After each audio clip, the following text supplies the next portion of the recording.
Veedy beats.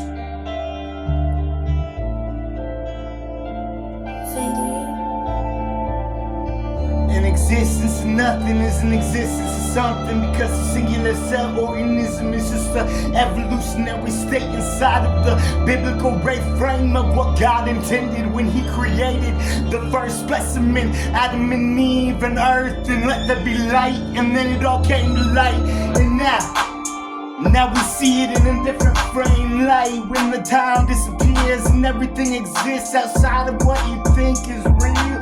And time is no more in this reference point, because time exists outside of time. And if that makes sense, then you're on the right track. If not, then we got a little bit to go, because it doesn't matter anymore how old you grow, because we're supposed to live way longer than we're supposed to, because 100 years ain't ish in the grand scheme of things. And when powers cease control, then we get to grow into the powers that we're supposed to be. The power of the universal mind inside of you, me, and we, and Gaia.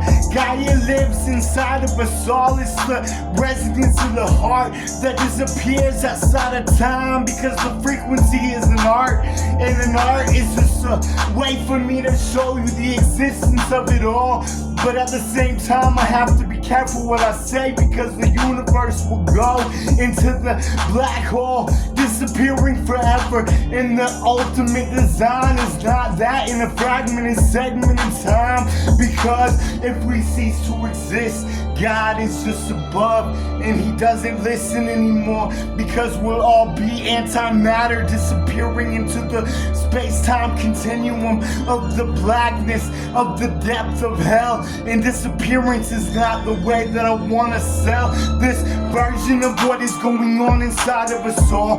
It's not the way that it versions for me and y'all, because we want to live in another dimension, but at the same time, the culmination of our existence is the God code speaking through.